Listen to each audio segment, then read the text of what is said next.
Hi, I'm Julia Pastori, Executive Editor of Demos Health Publishing, here with Kim Koeller, author of the recently published book, Let's Eat Out Around the World, Gluten-free and Allergy-free. She's also creator of the award-winning Let's Eat Out series of books, apps, and mobile devices. And she's also the founder of Gluten-free Passport, a leading global consulting firm in the food allergy, gluten, and special diet market. I'm very excited to have her here with us today to talk about dining out around the world, gluten-free and allergy-free. So thank you, Kim, for being here and to everyone in the audience for joining us. Just a reminder to everyone that this is a live interactive chat, so to participate you just need to log in to Spreecast. You can use your email, Twitter, or Facebook handle, and then you can submit questions to Kim by clicking on the blue submit button or the blue camera button if you want to come on air and talk with us directly that way. So I encourage you to participate. And now while everyone gets settled, Kim, I thought we could just start by having you tell us a little bit about your personal experience with gluten and gluten-free living and your celiac disease, as well as your multiple allergies, and how you came to be such an international expert on this topic. Well, first of all, Julia, thanks so much for having me here. I really appreciate it. And as far as for my background, I was actually diagnosed back 12 years ago with celiac disease and food allergies. And that was after lots of years of different doctors trying to figure out what was my health concern and what was actually going on. So needless to say, once they finally figured out I had celiac disease and I have food allergies, I actually have allergies to dairy and fish and shellfish and then a lot of different preservatives and food dyes and stuff like that. So at the time, I was actually traveling about 90% of the time. I was a partner at Accenture, and I was doing international business consulting.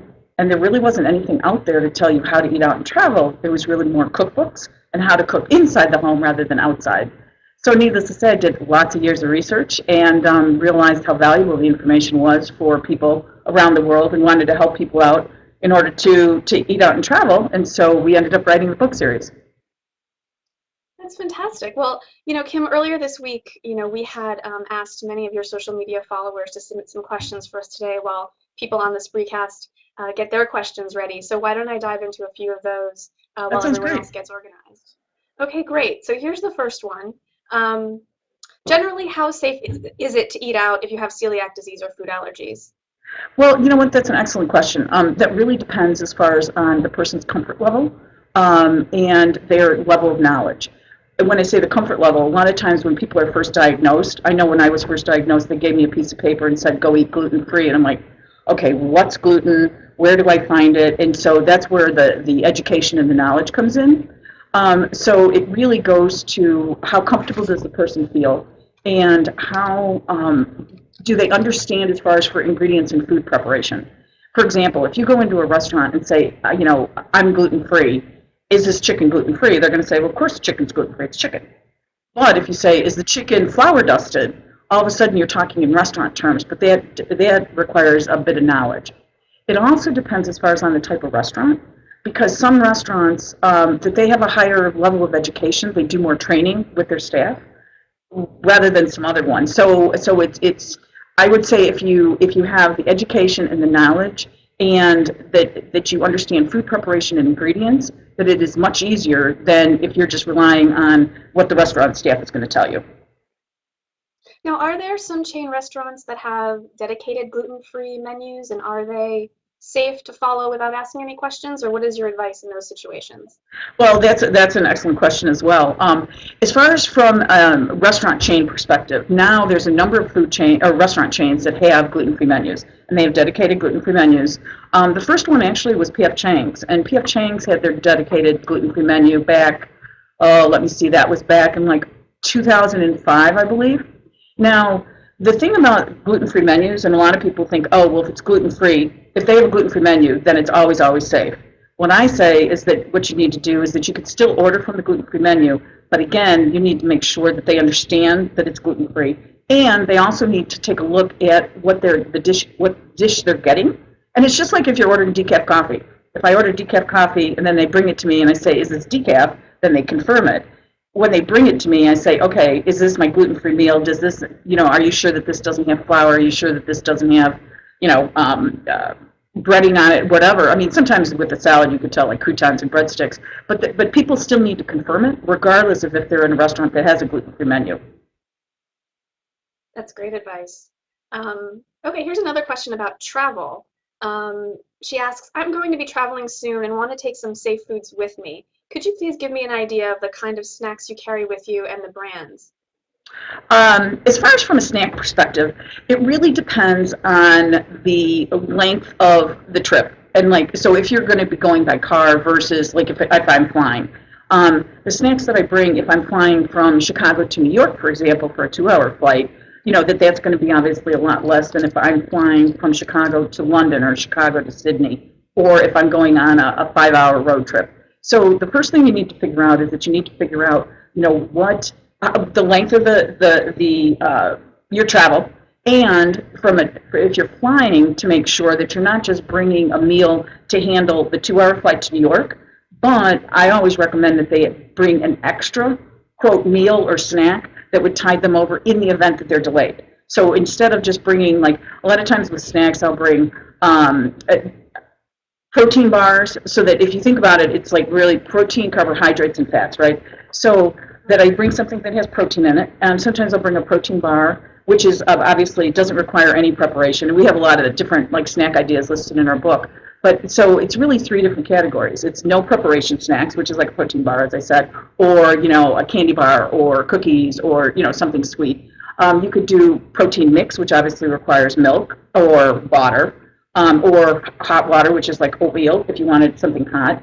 The other thing is that if I'm going on a longer trip to, let's say, to London or to Sydney, Australia, then a lot of times what I'll do is I'll bring a soft-sided cooler, and then I'll have like lunch meat that I have frozen that's already been, like Applegate turkey, for example. And so I'll bring that with me, and I would have taken that out of the freezer, put it in my cooler, and by the time it defrosts, then I'm good to go, and I can go and have a sandwich on my toasted gluten-free bread.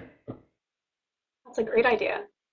Um, let's take a question from Steve T. He says, my daughter is traveling to Spain next month to study abroad. Any advice for eating out and communicating her gluten and peanut allergies? Well, the first thing I always say is if anyone's going to a foreign-speaking country, what they need to do is that they need to bring their language cards. So if because of his daughter having allergy to peanuts, she'd want to bring a translation card that has peanuts translated into the Spanish language. So it would say I have food allergies, or I have anaphylaxis. I'm allergic to peanuts. I cannot have peanut oil. I cannot have this. And so to make sure that they have those cards. We actually, and this is really just to encourage people to travel, is that, and because international travel has always been part of something I've loved, is that we have free translation cards on our website on glutenfreepassport.com. So I would go and I would download those cards, first of all. The other thing that we also have is that we have a multilingual phrase passport that has a lot of different phrases in it. The third thing I would do is that I would also go, and a lot of the food allergy associations, as well as the celiac organizations, that they have a lot of resources on their website.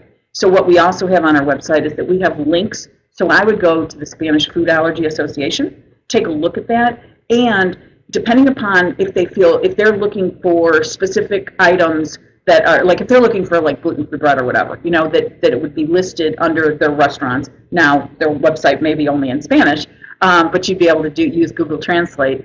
The other thing, too, to also remember that I think people forget about is that a lot of times, like if you're going to Spain, you think I'm only going to be eating Spanish food. Or if I'm going to France, I'm only going to be eating French food or Italian food. Well, it doesn't, I mean, if I'm in France, sometimes I eat Italian food, sometimes I eat Indian food, sometimes I eat Thai. And so, again, really understanding the ingredients in food preparation, which goes back to, obviously, why we wrote our book and the cuisines. So in that way, then when they're traveling to Spain or to another country, you feel comfortable so that you know specific restaurants, but then you can go into other restaurants and know like what questions to ask based upon those menu items. The other thing that what we had done with the book, and this was specific for international travel, is that when we wrote the book, we have like about 30 to 40 different menu items for each cuisine. We had different reviewers from around the world review our information. So when we did our French chapter, for example, we had someone from France review it. We had someone from the U.S. review it. We had someone from another country. And so then that way, then we really made sure that it was international so that they feel comfortable when they're going to Spain or another country. Great. Are there some cuisines that you found easier to eat out internationally with gluten for your allergies than others? That's a very interesting question, and I think that it's really dependent upon what your allergy or your food concern is. For example, if you're just gluten-free, that Thai food, there's not a lot of gluten in Thai food typically. There's not a lot of gluten in Indian food typically. However, because I'm gluten-free and I'm allergic to fish and I'm allergic to dairy, both Thai, a lot of their dishes are made with fish sauce. So even though from a gluten-free perspective, Thai would be great, for me, it's really difficult because, as I said, almost everything's made with fish sauce. Versus like an Indian, there's not a lot of gluten in Indian cuisine. However, there's a lot of dairy from raita. So it just kind of depends as far as for the multiple allergies. A lot of times people think about French and Italian as being very hard to eat gluten free. But again, it goes back to understanding the ingredients in food preparation, because those are my two favorite. Those are my two favorite types of restaurants that I go to. Um, However, what I always tell people is that if you have a child that's allergic to peanuts or nuts, the two cuisines that are very difficult, even though they may or may not be in the dishes, are Chinese and Thai, because there's a lot of nuts in the cuisine, and or if it's not in the dish, that it's actually as a garnish. And so a lot of times people don't even think about, when you ask about that, you need to ask as far as about the garnish, and that there's a lot of nuts in the air as well. So again, I know people that do have peanut allergies and that they go to their favorite Chinese restaurant, but they've made sure that those folks are very, very trained on what they can and can't eat. So. Sure. Well, it's funny that you mention Italian and French because I think so many people really love those two cuisines. And I Hmm. think especially Italian, if you're gluten free, you maybe immediately think, oh no, I can't have, pasta or pizza anymore. It may be really Right. difficult. Are there some dishes in those cuisines that are pretty safe to eat? Or are there any tips or advice you could give for people who still want to enjoy Italian and French? Yeah, if going back to your example as far as for Italian, let's say you go to an Italian restaurant that doesn't have gluten-free pasta.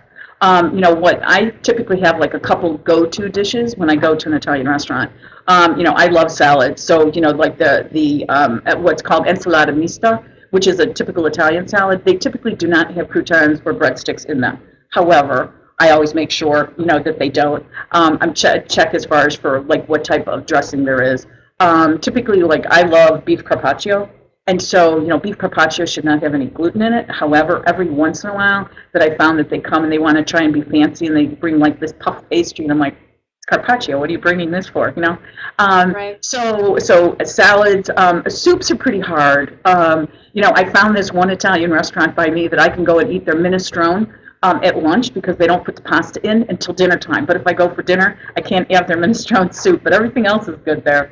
As far as for an entree, the entrees that are the easiest in Italian are really like if you think about like veal limone or chicken limone that has that it has a lighter sauce.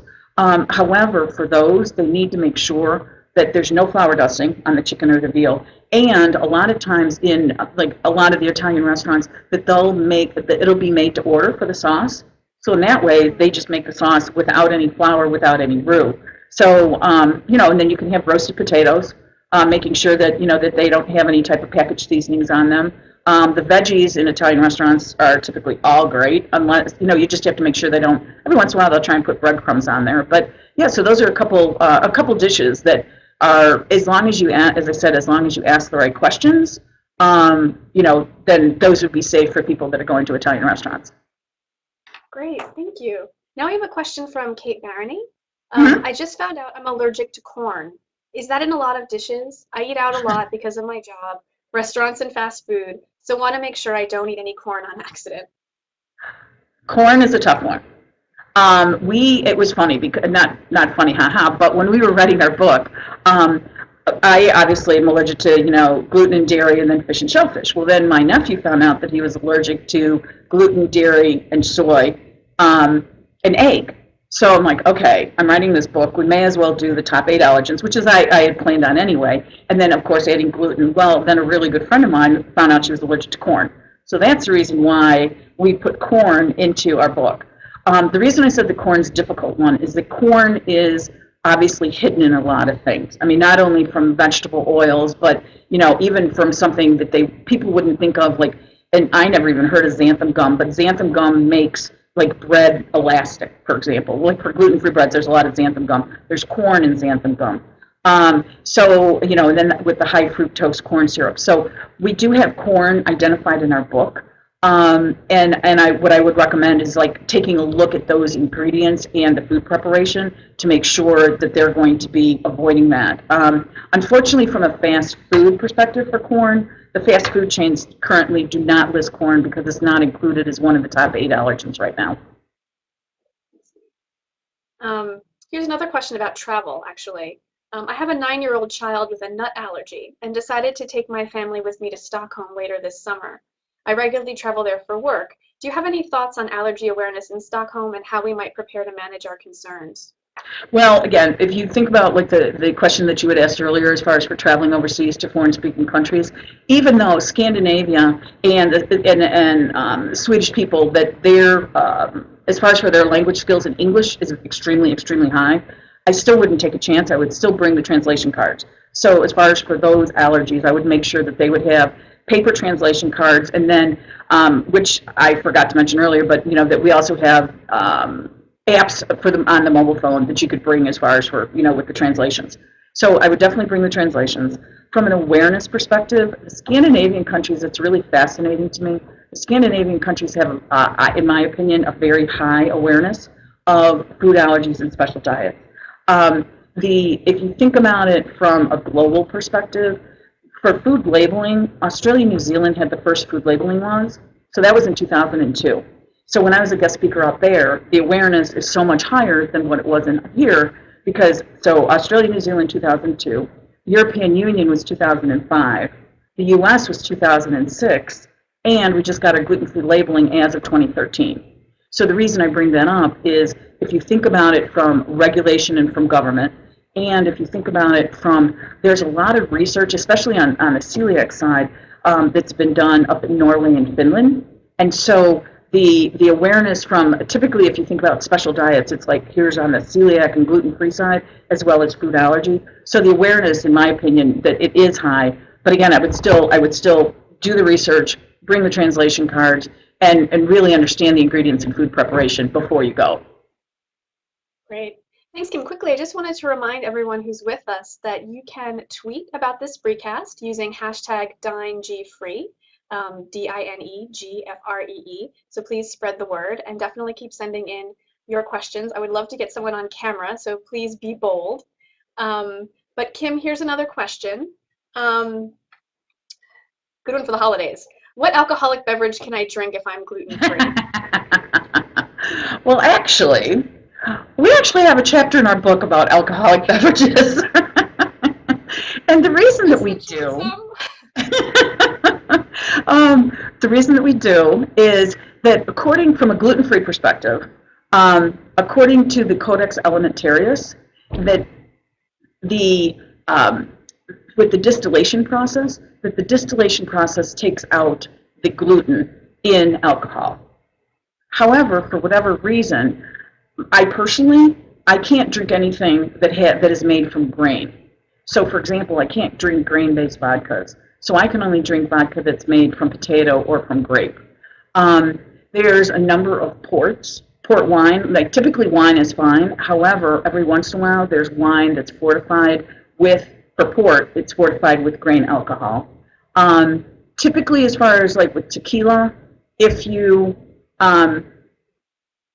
if you look at the tequila and then it's añejo, or I'm sorry, for tequila it would be agave, and then as far as for the rum it would be añejo, which means that it's aged and there's no artificial colorings in it. And it seems to me that gluten-free beer has become a lot more popular lately, or I'm seeing a lot more advertisers hyping gluten-free beer. Is there anything we should be aware of in terms of being careful that it truly is gluten-free, or are there any brands that you recommend or how to find them? Well, again, it depends on where you are in the world. I had a really tough job a few years ago, and believe it or not, I was the North American representative for the first gluten-free beer festival in England. So I was like, yes, I could do that, Sure. And back then, there were like 16 beers, whereas now I think we have about 35 beers that are listed on our website. And it really depends as far as on the, obviously people's preference as far as for heavier beers versus lighter beers. Mhm. Well, great. Here's another question a little closer to home. My Mhm. husband and I are planning a cross-country camping trip starting in the spring from Pennsylvania to Alaska. Can you give me any tips on eating gluten-free? We'll be doing a lot of our own cooking, but also want to eat out. Well, again, if you think about it from cross country, obviously, then that everything that they don't have to worry about anything in foreign languages. However, it would be similar from a research standpoint that I had mentioned before, is to really understand the ingredients and the food preparation, and to figure out what types of restaurants that they would want to eat at. The other thing too that I would recommend is that there's an app that's out there. It's a free app. It's called Find Me Gluten Free.